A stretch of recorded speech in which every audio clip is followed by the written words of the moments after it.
اسلام بڑا شائستگی کا، تہذیب کا، معتدل اور خوبصورت دین ہے۔ انسانی زندگی میں کوئی شخص کوئی بھی کام کرتا ہو، لیکن اگر وہ کام بے ترتیب ہو،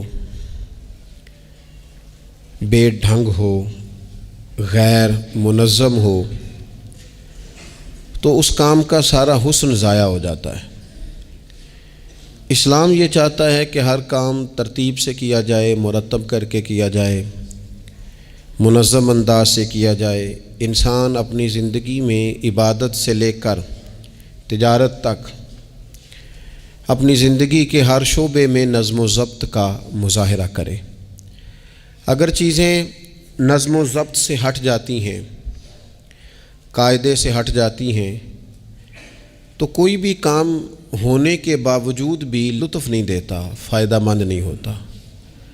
ہم یہ دیکھتے ہیں کہ مسلمانوں نے بہت ساری چیزوں کو بے ترتیب کر لیا ہے۔ ہماری زندگیوں میں ہر چیز ہے، نظم و ضبط نہیں ہے، وقت کی پابندی نہیں ہے، وقت کی قدر نہیں ہے۔ روزمرہ کے معاملات کے اندر ہم اپنے معاملات کو ترتیب سے نہیں چلاتے۔ کبھی کوئی کام کرتے ہیں تو اسے کیے ہی جاتے ہیں، اعتدال سے ہٹ جاتے ہیں، اور پھر اسی کام کو اس طرح چھوڑ دیتے ہیں کہ جیسے کبھی کوئی لینا دینا ہی نہیں تھا۔ اس سے انسان ایک بھرپور زندگی نہیں گزار سکتا، وہ وقتی اور جذباتی فیصلوں کا قائل ہو جاتا ہے۔ اس کی زندگی کے اندر ہر چیز ایک مخصوص وقت کے لیے اور ایک مخصوص ٹائم کے لیے آتی ہے، اور ایک مخصوص ٹائم کے لیے وہ چیز وہاں سے رخصت ہو جاتی ہے۔ اس میں کوئی شک نہیں کہ ہم انسان ہیں، ہمارے اندر کمزوریاں ہیں، باوجود کوشش کے بڑی جگہوں پہ غلطیاں، سستیاں، کمزوریاں رہ جاتی ہیں۔ لیکن کچھ لوگ اپنے ذہن سے کوئی منصوبہ بندی کرنا ہی نہیں چاہتے۔ ہو جائے گا، اللہ کرم کرے گا، اللہ بڑا مہربان ہے، بھئی یہ ساری باتیں ٹھیک ہیں، لیکن اسی کریم رب نے کہا ہے صبح اٹھو، اسی کریم رب نے کہا ہے کہ وقت پر نیند پوری کرو، اسی کریم رب نے کہا ہے کہ ان الصلاۃ کانت علی المؤمنین کتابا موقوتا، فرمایا بے شک نماز مسلمانوں پر مقررہ وقت پر فرض ہے۔ اسے اپنی ترتیب سے، وقت کے حساب سے تم نے ادا کرنا ہے۔ یہ نہیں ہو سکتا کہ تم کہو جی میری آنکھ 9 بجے کھلتی ہے تو میں فجر 9 بجے پڑھوں گا، اس کا ٹائم 6 بجے ہے تو تمہیں 6 بجے ہی فجر پڑھنی پڑے گی۔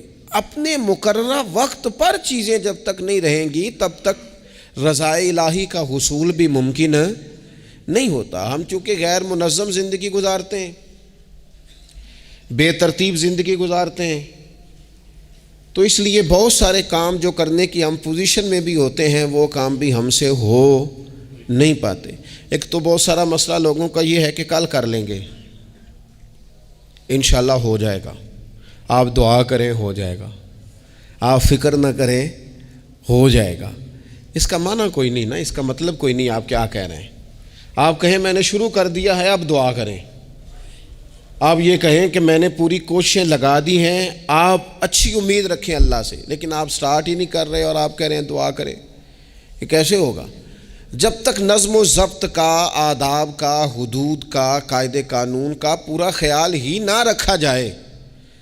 حضرت سید فیض الحسن شاہ صاحب رحمۃ اللہ تعالیٰ علیہ فرماتے ہیں کہ ایک خاتون بڑی عجلت پسند تھی، جلد باز تھی، تو اس کا شوہر اس کی ان چیزوں سے بڑا پریشان تھا، جلدی میں آدھا کام کرتی تھی، آدھا کام خراب کر دیتی تھی، تو اکثر آ کے کہتی تھی دعا کریں بڑا مارتا ہے۔ اگرچہ اس کا مارنا پھر بھی درست نہیں تھا، لیکن وہ دیہاتوں میں آپ کو پتہ ہے نا، بعض لوگ بڑی جہالت کا مظاہرہ کرتے ہیں، اس قدر زیادہ شدت کے ساتھ تکلیف دیتے ہیں کہ جو بالکل نازیبا ہو جاتی ہے۔ ایک دن اس نے آ کے کہا کہ پیر صاحب کوئی سمجھاؤ، بڑا ماردہ ہے۔ تو آپ نے فرمایا تو سنا ہے بڑی جلد باز ہے، کام نظم و ضبط سے نہیں کرتی۔ کہنے لگی جی دیکھیں جی کیا نظم و ضبط اور کیا معاملہ، کل اس نے مجھے کہا دال پکا دو تو میں نے اس میں گھی بھی ڈالا ہے، مرچیں بھی ڈالی ہیں، پیاز بھی ڈالا ہے، لہسن بھی ڈالا ہے، ہلدی بھی ڈالی ہے، بس ذرا جلدی میں نے دال ہی تو نہیں ڈالی۔ تو اب یہ کو مارنے والی بات ہے؟ ہر شے ہے، ایک شے ہی نہیں۔ ہمارے ہاں بہت سارے لوگ ایسے ہیں جو جلدی میں اصل کو ہی بھول جاتے ہیں۔ وہ کہتے ہیں باقی میں نے سارے کیے، کوئی رہ تو نہیں نہ گیا، سارے کیے، ایک ہی نہیں نہ کیا، وہ بھائی جو اصل تھا وہ تو رہ گیا۔ نظم و ضبط، قاعدہ، قانون، جب تک ہم ہمارے اپنے اندر، میں دوستوں سے کہہ رہا تھا پھر کہتا ہوں، میرے اسا فرمایا کرتے تھے جو والد تہجد نہ پڑھے اس کے بچے فجر نہیں پڑھتے۔ والد کو جب تک وہ سحری میں سجدہ ریز نہیں دیکھیں گے اتنی دیر تک آپ ان سے 1.5-2 گھنٹے پہلے اٹھیں گے تو پھر وہ اٹھیں گے۔ لیکن اگر کہا جائے کہ پتر میں تھکیاں تو تو مسیتے جا، تو یہ ہو سکتا نہیں کہ وہ جائے، کیونکہ ہماری زندگی سے نظم و ضبط بچے سیکھیں گے، ہمارے ماحول سے وہ محنت کو، مشقت کو، کوشش کو وہ سیکھیں گے۔ اگر ہم اپنے ماحول میں نظم و ضبط نہیں لائیں گے تو آنے والی نسل کے اندر نظم و ضبط منتقل ہو سکتا، تو اس کے منتقل کرنے کے لیے ضروری ہے کہ پہلے ہماری زندگی کے اندر نظم و ضبط۔ آپ دیکھیں شریعت اسلامیہ نے ہر کام کا نظم و ضبط بنایا ہے۔ نماز اللہ کی عبادت ہے نا، بستر سے اٹھ کر سیدھا مسجد میں آ کے جہاں آپ کا جی چاہے نماز پڑھنے کی اجازت نہیں ہے۔ آپ اٹھیں، آپ کا لباس پاک ہونا چاہیے، آپ نے وضو کیا ہوا ہو، آپ کو سمت قبلہ کا پتہ ہو، آپ کا منہ کعبہ شریف کی طرف ہو، جس جگہ آپ نے نماز پڑھنی ہے وہ جگہ پاک ہو، آپ کا لباس پاک ہو، وقت کا تعین ہو، نماز کے آداب آپ کو آتے ہوں، آپ بیت اللہ شریف کی طرف رخ کریں گے، کانوں تک ہاتھ اٹھائیں گے، آپ ان ہاتھوں کو منظم طریقے سے باندھیں گے، وقت پر رکوع کریں گے، رکوع میں کمر سیدھی ہونی چاہیے۔ آپ رکوع سے اٹھیں گے تو ایسے نہیں کہ کوئی بات نہیں اللہ قبول کر لے گا، جب تک آپ کی کمر پوری ٹھیک نہیں ہوتی رکوع سے اٹھتے وقت آپ کی نماز مکمل نہیں ہوتی۔ آپ سجدے میں جائیں گے تو پیشانی جمنی چاہیے، ناک جمنی چاہیے، آپ کے پاؤں کی انگلیاں زمین پر لگنی چاہیے۔ آپ جب تک پوری ترتیب سے نماز نہیں پڑھتے، رب کی عبادت ہے نا، کریم بھی بڑا ہے نا، مہربان بھی بڑا ہے نا، غفور بھی بڑا ہے، لیکن اگر مرتب طریقے سے نہ پڑھو تو وہ تو نماز قبول نہیں کرتا۔ نبی پاک صلی اللہ تعالیٰ علیہ وسلم کے سامنے آ کے ایک شخص نے نماز پڑھی، عبادت کی ہے، آیا ہے، جھکا ہے، لیکن عبادت بھی بے ترتیب بھی نہیں، بے ڈھنگی نہیں، غیر مرتب نہیں، غیر منظم نہیں، ایسے نہیں کہ جیسے مرضی کر لی۔ اس نے آ کے نماز پڑھی تو حضور نے اس کو دیکھا اور نبی پاک علیہ السلام نے فرمایا تیری نماز نہیں ہوئی، دوبارہ پڑھ۔ اس نے دوبارہ پڑھی۔ یہاں تو لوگ ناراض ہو جاتے ہیں۔ ایک دفعہ طالب علمی کی بات ہے، میں ایک جگہ نماز کے لیے وضو کر رہا تھا تو ایک صاحب نے وضو کیا، بڑی جلدی میں آئے اور جلدی میں وضو کیا تو ان کا ایک ٹخنا خشک رہ گیا۔ تو میں نے ان کی خدمت میں بڑی، چونکہ بزرگ تھے، بڑے تھے مجھ سے، میں نے بڑی عرض کی، میں نے کہا وہ آپ کو خیال نہیں رہا، آپ کا ٹخنا خشک ہے۔ وہ کہتے ہیں مولوی وہ لنگن نہ دے آجے، دیکھیں کو لنگ نہ جائے، تو سو قبول کرنی کہ اللہ نے۔ میں نے ان سے کہا آپ کیا کام کرتے ہیں؟ کہنے لگا میں کپڑا بیچتا ہوں۔ تو میں نے کہا اگر آپ کا 1000 روپے والا گاز کپڑا ہو تو کوئی شخص کہ کوئی عرض نہیں، چل مہربانی کر 300 کا دے دیتے ہو؟ کہنے لگا نہیں جی ترتیب سے ہی بات چلے گی۔ تو میں نے کہا یہ بھی ذرا ترتیب سے ہی چلے گی، اللہ نے کہا ہے کہ اس طرح کر کے پڑھو تو پھر میں قبول کروں گا، تو اگر وہ رستہ ہی آپ نے اختیار نہیں کیا۔ نبی پاک علیہ السلام کے سامنے اس نے نماز پڑھی، حضور کے سامنے، نبی پاک رحمت للعالمین ہے نا، حضور سے زیادہ کو پیار کرنے والا تو نہیں نا۔ نبی پاک نے تو نہیں فرمایا چل میرے سامنے پڑھی ہے تیری قبول ہی قبول ہے، حضور نے فرمایا تیری نماز نہیں ہوئی، دوبارہ پڑھ۔ اس نے دوبارہ پڑھی، حضور نے فرمایا تیری نماز نہیں ہوئی، دوبارہ پڑھ۔ اس نے 12 پڑھی، 3 دفعہ پڑھی، پھر حضور کی بارگاہ میں آیا تو نبی پاک علیہ السلام نے فرمایا جب تو رکوع کرے تو صحیح کر کے رکوع کر، جب تو سجدہ کرے تو صحیح کر کے سجدہ کر، اور جب تو قیام میں کھڑا ہو تو ایک منظم طریقے سے کھڑا ہو۔ فرمایا اس اعتدال، اس نظم و ضبط سے، اس ترتیب سے نماز پڑھ، امید ہے خدا کے فضل پر کہ وہ تیری عبادت کو قبول فرمائے گا۔ نظم و ضبط ہی نہیں ہے۔ رمضان شریف کا روزہ، بڑا مہربان ہے نا اللہ، اپنے بندوں کو کسی قسم کی کسی مشقت میں مالک ڈالتا نہیں، لا یکلف اللہ نفسا الا وسعہا۔ لیکن آپ یہ نہیں کہہ سکتے کہ میری آنکھ چونکہ صبح 9 بجے کھلی ہے تو مجھے تھوڑی شریعت گنجائش دے دے کہ میں تھوڑی سی روٹی کھا لوں پھر نہیں کھاؤں گا مغرب تک، یہ گنجائش نہیں ملے گی۔ نظم و ضبط ہے، ترتیب ہے، اس کا قاعدہ ہے، اس کے اصول ہے، اس کا ضابطہ ہے۔ سحری میں اٹھیں گے آپ، اگر آپ کی آنکھ نہیں کھلی ہے تو آپ کی اجازت چلی گئی، وقت ختم ہو گیا۔ آپ بے ترتیب ہوئے، آپ غافل ہوئے، آپ نے کیوں لمبی نیند کی، آپ کیوں وقت پہ نہیں اٹھے؟ زکوٰۃ ہے، آپ کو ٹائم دیا گیا ہے کہ اضافی رقم آپ کے پاس ہو، آپ کے اخراجات سے زیادہ ہو، کس منظم طریقے سے زکوٰۃ فرض کی گئی ہے، اور یہ وہ نظم و ضبط ہے جس سے بندے کو تکلیف نہیں ہوتی. یعنی آپ کی ضروریات سے زیادہ مال ہو، اس مال کی قیمت 7.5 تولے سونے کے برابر یا 52.5 تولے چاندی تک پہنچ جائے، پھر وہ کل پہنچی ہے تو آج زکوٰۃ فرض نہیں، اس پر سال گزر جائے، پھر بھی وہ سارا نہیں دینا، اس میں سے 2.5% دینا. نظم و ضبط سے اللہ تعالیٰ نے توفیق دی نا جب بیت اللہ شریف کا حج کرنے کی. تو میں واپس آیا تو مجھے ایک طالب علم نے پوچھا، اس نے کہا کہ اس کا خیال تھا چونکہ اللہ کے فضل سے ہم خانقاہی لوگ ہیں تو بعض لوگوں کا خیال ہوتا ہے کہ شاید کوئی بہت انوکھی بات اور انفرادی بات ملے گی، تو خانقاہ شریف میں یا طریقت میں یا اہل تصوف میں باتیں انوکھی نہیں ہیں، باتیں روٹین کی ہیں. بس وہ یہ کہتے ہیں کہ ذرا ان کو درد سے ان پر عمل کرو، اپنے دل میں اس کا نفاذ کرو، روح میں اتارو. تو مجھے کہنے لگے آپ نے الحمدللہ حج کر لیا. تو میں نے کہا میں نے حج کیا ہے تو میں نے یہ رزلٹ نکالا ہے کہ حج بندے کو نظم و ضبط سکھاتا ہے، مرتب کرتا ہے انسان کی زندگی کو. آپ کو 8 ذی الحج کی زور پڑنی ہے، آپ کو ہر صورت میں مینا میں، آپ کو 9 کو ہر صورت زوال سے قبل عرفات میں آپ کو زوال کا وقت میں وہاں پہنچنا چاہیے، آپ کو کچھ نہ کچھ ٹائم وہاں گزارنا ہے. ایک منظم ترتیب ہے کہ مغرب کے وقت نکل آؤ، وہاں آپ نے نماز نہیں پڑھنی، آپ آ کے عرفات سے نکلیں، مغرب عشاء کی نمازیں مزدلفہ میں پڑھیں. آپ کو 10 کی صبح کو جا کے کنکر مارنے ہیں، آپ یہ نہیں کہہ سکتے کہ میں جناب 2 دن پہلے یہ کام ختم کر لوں. مقررہ ٹائم پہ جو 9 ذی الحج کو میدان عرفات میں نہیں جائے گا اس کا حج ہو سکتا، کیونکہ یہ ایک نظم و ضبط ہے، دین نے قاعدہ بنایا ہے. قاعدے کے بغیر آپ یہ کام کر سکتے؟ میں مصروف ہوں جی، مجھے سفر کرنا ہے، میں نے قربانی کرنی ہے تو 10 کو نہیں کر سکتا، میں 8 کو کر کے چلا جاؤں تو جاؤ، اللہ قبول ہی نہیں کرتا. قربانی اپنے ٹائم پہ مقررہ وقت پر. نظم و ضبط پوری عبادات اسلامیہ میں آپ دیکھ لیں، نظم و ضبط ہے، اصول ہے، قاعدہ ضابطہ ہے. وہ ہمارے یہاں کچھ لوگ نا درویشی کی بنیاد پر بھی جہالت پھیلاتے ہیں. وہ کہتے ہیں جی اسی درویش لوگ ہیں جی، ہم کسی نظم و ضبط کے قائل نہیں. اس کا کیا معنی ہوا جی؟ وہ درویش تو تنظیمیں نہیں چلاتے، تو درویش کیا چلاتے ہیں؟ جہالت چلاتے ہیں. درویش ہی تو تنظیم چلا سکتا ہے، درویش ہی تو ادارہ چلا سکتا ہے، درویش ہی تو ایک منظم سلسلہ تعلیم آگے لے جا سکتا ہے، چونکہ اس کی زندگی میں نظم و ضبط ہوتا ہے، اس کی زندگی ایک پورے قاعدے کے مطابق مرتب ہوتی ہے، اس کی زندگی میں ٹائم ٹیبل پوری ترتیب سے ہوتا ہے. تو یاد رکھیے گا کہ نظم و ضبط ایک حسن ہے. آپ دیکھیے شریعت اسلامیہ کس طرح سے ہماری تربیت کرتی ہے. شریعت تو کہتی ہے باقی ساری چیزیں تو ایک طرف رہ گئیں، کسی کے گھر بھی جانا ہے تو نظم و ضبط سے جانا ہے. آپ کے بھائی کا گھر ہے، آپ کے دوست کا گھر ہے، آپ کا قریبی تعلق ہے، بغیر اجازت جا سکتے ہیں؟ دین نظم سکھاتا ہے. قرآن مجید فرقان حمید نے کہا یا ایھا الذین آمنوا لا تدخلوا بیوتا غیر بیوتکم حتی تستأنسوا وتسلموا علی اہلھا. کیا کرو؟ اگر کسی کے گھر جاؤ نا تو پہلے جا کے اجازت لو. یا ایھا الذین آمنوا، اے ایمان والو. کن سے کہا؟ صاحب.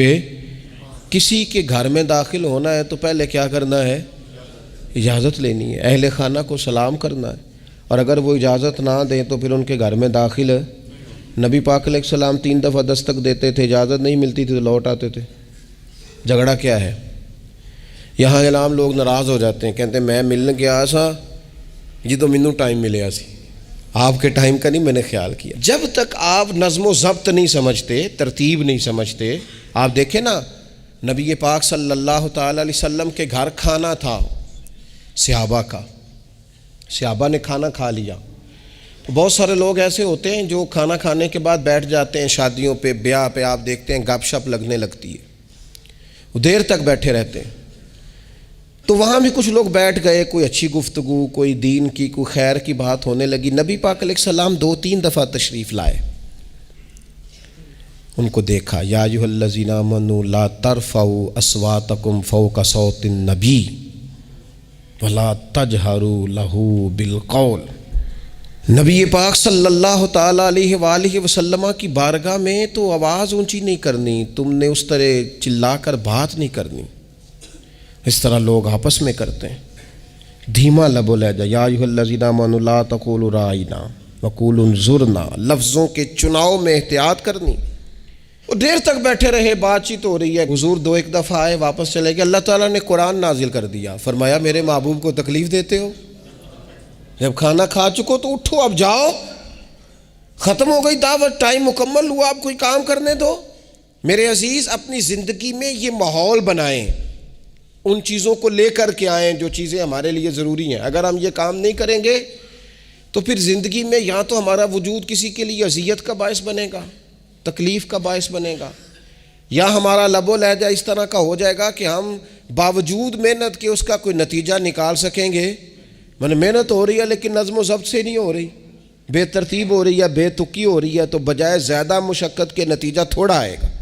اس لیے نظم و ضبط اپنی زندگی میں، قاعدہ قانون۔ میرے رسول پاک علیہ الصلاۃ والسلام نہ لوگوں کو قانون توڑنے سے منع کرتے، حضور علیہ الصلاۃ والسلام لوگوں کو اطاعت امیر کا حکم دیتے، امیر کی فرما برداری کی بات سناتے، فرماتے اگر تمہارے اوپر نک کٹا حبشی غلام بھی امیر بنا دیا جائے جو کتاب اللہ کے مطابق تمہیں حکم دے، تو اللہ کے محبوب فرماتے ہیں اس کی بات بھی سننا اور اس کی فرما برداری بھی کرنا، پیچھے نہ ہٹنا۔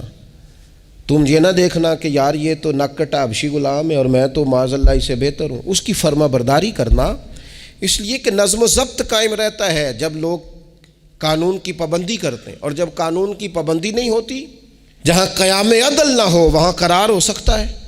حضرت عمر جیسے لوگ اگر عدالتوں میں پیش ہو سکتے ہیں، اگر خود رسول پاک علیہ السلام اپنا آپ پیش کرتے ہیں صحابی سے، وہ کہتے ہیں جی آپ نے مجھے چبھو دیا ہے صفیں سیدھی کرتے تیر یا نیزہ، تو میں بدلہ لوں گا، تو حضور پیش کرتے ہیں اپنا آپ، حالانکہ وہ تو دور محبت تھا، عرض کی حضور کس نے بدلہ لینا تھا، نہ آپ نے کوئی تکلیف دی تھی، یہ تو وجود چومنے کا بہانہ تھا۔ لیکن نبی کریم علیہ الصلاۃ والسلام نے جو ہمارے سامنے اسوہ رکھا ہے، اس میں یہ ہے کہ یہ نظم اس طرح کا ہونا چاہیے کہ کوئی شخص بھی قاعدے قانون سے بالا تر۔ حضور علیہ السلام نے فرمایا 3 لوگ سفر کریں تو ایک کو امیر بنا لیں، ورنہ بار بار بحث ہوگی، ایک کہے گا یہاں ٹھہرنا ہے، یہاں کھانا کھانا ہے، یہاں نماز پڑھنی ہے، دوسرا کہے گا یہاں۔ 3 سفر کرو تو ایک کو اپنا امیر مان لو۔ نظم و ضبط سے زندگی گزارو، مرتب کر کے زندگی۔ ہمارے ہاں یہ ہوتا ہے کہ نظم و ضبط نہیں ہوتا، ہمیں اپنے کام سے زیادہ نا دوسروں کے کام کا پتہ ہوتا ہے، اپنے مدرسے سے زیادہ دوسرے مدرسے کا پتہ ہوتا ہے، اپنے کالج سے زیادہ دوسرے کالج کی معلومات ہوتی ہے۔ ہم کیا کرتے ہیں؟ ہم اپنے کام سے زیادہ دوسرے کے کام میں ٹانگ اڑاتے ہیں، نظم و ضبط گڑبڑ ہو جاتا ہے، ایک دوسرے کے کام میں مداخلت کرتے ہیں۔ اپنا کام مرتب طریقے سے کیا جائے، جس نظم میں جس جگہ ہمیں ڈیوٹی دی گئی ہے ہم اس ڈیوٹی کے پابند ہیں، ہم اس کو پورے غور سے کریں، پوری توجہ سے کریں، پورے انہماک کے ساتھ کریں۔ اپنے کام پر ہم جب تک توجہ دیتے ہیں تو کام ٹھیک رہتا ہے۔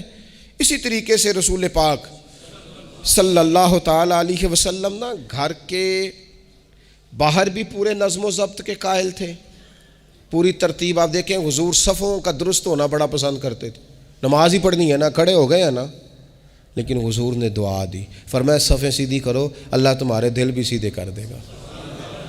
حضور نماز کی جماعت سے پہلے اعلان کرتے بھئی اپنی صفوں کو درست کر لو۔ حضور پسند کرتے کہ بالکل اس طرح مرتب ہو کے لوگ نماز پڑھیں، کوئی چیز بھی غیر مرتب۔ یہاں جناب کوئی شخص بھی قطار میں لگنے کو تیار نہیں، باری کا انتظار کرنے کو تیار نہیں ہے۔ بینک میں ہمیں ذرا پہلے بلا لیا گیا تو ہم کہتے ہیں اللہ نے بڑی عزت دیتی ہے، اور پھر کچھ پروٹوکول تو بے جا ہیں، سوائے تکلیف کے اور کچھ دیتے۔ میں نے جنازوں پہ دیکھا ہے، کسی عالم کا جنازہ پڑھا ہے، کسی بڑے آدمی کا، تو وہاں 15 لوگ ہوتے ہیں ٹوٹل جو جنازہ نہیں پڑھنے دیتے، وہ گھسے ہوتے ہیں آگے، میں نے چہرہ دیکھنا ہے، میں نے اگلی صف میں کھڑے ہونا ہے۔ یہی حال محافل میں ہوتا ہے۔ نظم و ضبط پیدا کریں، کسی چیز کو بے ترتیب نہ کریں، کوئی کام بھی بے ڈھنگا نہ ہو۔ نبی اکرم صلی اللہ تعالیٰ علیہ وسلم کی مجلس مبارک میں جب کوئی شخص آتا تھا نا تو حضرت ابو بکر صدیق اسے سائڈ پہ لے جاتے تو کہتے تھے تمہیں پتہ ہے اللہ کا قرآن کہتا ہے حضور کے سامنے آواز اونچی نہیں کرنی۔ اسے پہلے آداب مجلس سکھاتے تھے، نظم و ضبط سکھاتے تھے، حضور کی بارگاہ میں حاضری کا طریقہ سکھاتے تھے، پھر نبی پاک صلی اللہ تعالیٰ علیہ وسلم کی بارگاہ میں پیش کرتے تھے۔ ہمارے بے صبرے ہو جانے کی بڑی وجہ بھی یہ ہے کہ نظم و ضبط نہیں، ہمارے جلد باز ہو جانے کی وجہ یہ ہے کہ نظم و ضبط نہیں، ہماری طبیعت جو بہت زیادہ ڈسٹرب ہو جاتی ہے، ذہنی الجھاؤ پیدا ہوتا ہے، اس کی وجہ بھی یہ ہے کہ نظم و ضبط نہیں ہے۔ ہم بعض چیزوں میں اتنے زیادہ تلخ ہو جاتے ہیں، اور تلخی کی وجہ سے یہ بنتی ہے کہ مزاج میں کوئی نظم و ضبط، کسی باری کا انتظار نہیں، کوئی ٹھہراؤ نہیں، کوئی گنجائش نہیں۔ ماحول میں نظم و ضبط پیدا کریں، زندگی میں نظم و ضبط پیدا کریں، اپنے بچوں میں نظم و ضبط لائیں، اپنے اداروں کے اندر نظم و ضبط پیدا کریں، اور پھر حوصلہ رکھیں، ہمت رکھیں، تحمل مزاجی پیدا کریں۔ نبی اکرم صلی اللہ تعالی علیہ وسلم نے اپنے گھر میں اپنے ٹائم کو 3 حصوں میں تقسیم کیا تھا۔ ہم گھر کے اندر جاتے ہیں، اپنا ٹائم تقسیم نہیں کرتے۔ یہاں تو کوئی بندہ مطالبہ کرتا ہے تو ڈانٹ کے چپ کرانے کی کوشش کرتے ہیں، تھکا ہوا ہوں خبردار بات نہ کرنا۔ آپ نے چپ کرا دیا، چپ کرانے سے بغاوت پیدا ہوتی ہے، نفرت جنم لیتی ہے۔ یہاں چپ کرا دیتے ہیں، یا اگر ہم کوئی بات کرتے ہیں تو وہ کوشش کرتے ہیں کہ اس وقت جان چھوٹے، یہ دن گزرے کل دیکھیں گے۔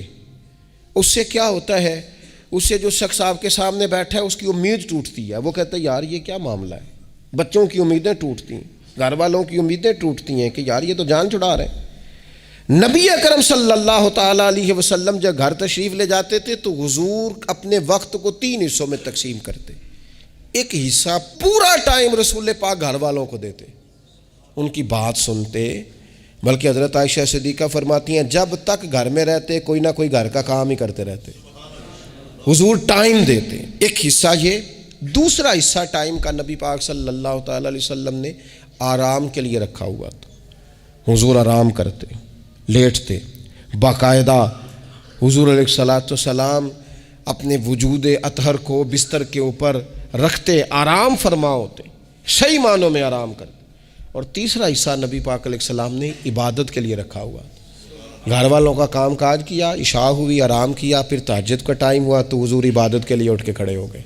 یہ گھر کے اندر، مسجد میں نہیں، مسجد کا تو جو عبادت کا ماحول ہے نماز کا وہ الگ ہے، گھر کے اندر اس بات کو اچھی طرح سمجھ لیں کہ گھر کے اندر جب آپ جائیں، اب تو بڑوں کی شکایتیں آنے لگی ہیں، پہلے بچوں کی آتی تھیں، اب تو 50 سال کے آدمی کی شکایت آتی ہے کہ گھر آتے ہی موبائل کھول لیتا ہے، ادھر ادھر دیکھتا ہی نہیں، کوئی سنتا ہی نہیں۔ اس طرح تو ہمارے اپنے ہم سے ٹوٹ جائیں گے، بکھر جائیں گے، ہمارے بچے خدا جانے کیا سوچنے لگیں گے، کسی اور سمت نکل جائیں گے۔ وہ جن کو ہماری باتوں کی، ہماری شفقتوں کی، ہمارے پیار کی، وہ جس پوتے کو، جس چھوٹے بیٹے کو دادا کے والد کے کندھوں پر کھیلنے کی چاہت ہے، وہ تو اس سے محروم رہ جائے گا۔ ہمیں وقت دینا ہے، ان کو ٹائم دینا ہے، اس ٹائم کو مرتب کرنا ہے۔ نبی اکرم سید عالم صلی اللہ تعالیٰ علیہ وآلہ وسلم حتیٰ کہ میدان جنگ میں بھی حضور چیزوں کو مرتب کرتے۔ عرب کے لوگ جب جنگ کرتے تھے تو وہ سمجھتے تھے اسلحہ بڑا ہے، طاقت بڑی ہے، ہم نے کر لینا جو ہمارے جی میں آنا ہے۔ حضور کا طریقہ مبارکہ یہ تھا کہ جنگ میں بھی نظم و ضبط۔ حضور فرماتے قریب دشمن آ جائے تو طاق پہ بلا وجہ تیر نہ چلانا، وہ بالکل سامنے جب تمہیں نظر آ جائے، تمہیں نشانہ سمجھ میں آئے تب تیر چلانا۔ کئی دفعہ فرمایا صرف پتھر کا استعمال کرنا۔ حضور علیہ الصلاۃ والسلام لوگوں کو کہتے کہ تم نے یہاں پہاڑ کے چوٹی پہ کھڑے رہنا ہے، تم نے جنگ ہی نہیں لڑنی، تم یہاں ہراول دستے کے طور پر پشت پہ کھڑے رہو، جب تک میں تمہیں حکم نہ دوں تم نے یہاں سے ہٹنا نہیں ہے۔ این جنگ کے موقع پر بھی رسول پاک صلی اللہ علیہ وسلم نظم و ضبط کا مظاہرہ کرتے، ترتیب مقرر کرتے۔ آپ یقین کریں جن اداروں کے اندر نظم و ضبط ہے، جن کے اندر اصول ہے، جن کے اندر قاعدے ہیں، وہ اپنی پیشہ وارانہ کام سے کبھی بھی پیچھے نہیں ہٹتے، اور جہاں یہ کام نہیں ہوتا وہاں بڑی ساری چیزیں نقصان کا شکار ہوتی۔ این حالت جنگ میں بھی نبی اکرم نور مجسم صلی اللہ تعالیٰ علیہ وسلم نظم و ضبط کا خیال کرتے۔ یہ جنگ احد میں نقصان ہوا تھا نا وقتی طور پر، اس کی وجہ بھی یہ بنی تھی کہ حضور نے جن صحابہ سے کہا ہٹنا نہ، ان سے اجتہادی خطا ہو گئی، انہوں نے سمجھ لیا کہ جنگ تو ختم ہو گئی ہے، وہ ہٹ گئے، ان کے ہٹنے سے نقصان ہوا، 70 لوگ شہید ہو گئے۔ اگر وہ نظم قائم رہتا جہاں حضور نے کھڑا کیا تھا تو کبھی یہ کام نبی پاک صلی اللہ تعالیٰ علیہ وآلہ وسلم اجتماعیت کی بات کرتے تھے، مل کے رہنے۔ اختلاف رائے ہو جاتا ہے، لیکن ہمارے ہاں لوگ پتہ کیا کرتے ہیں، اندر رہ کے اختلاف نہیں کرتے، چھوڑ کے جا کے اختلاف کرتے ہیں۔ یہ مخلص نہ ہونے کی علامت ہے۔ جو لوگ مخلص ہوتے ہیں وہ اندر رہ کے رائے کے اختلاف کرتے ہیں، وہ کہتے ہیں یار میں چھوڑ کے تو نہیں نہ جا سکتا، میں ادھر ہی رہوں گا، جو کمزوریاں ہیں جو غلطیاں ہیں ان کو ہائی لائٹ کروں گا، رہوں گا۔ اسی لیے نبی پاک علیہ السلام کے صحابہ مختلف قسم کے مشورے دیتے تھے۔ تو سرور کائنات علیہ الصلوۃ والسلام اجتماعی نظم کی بات کرتے۔ ایک مقام پہ حضور نے صحابہ کو دیکھا کہ چھوٹی چھوٹی ٹولیاں بنا کے الگ الگ بیٹھے ہوئے ہیں۔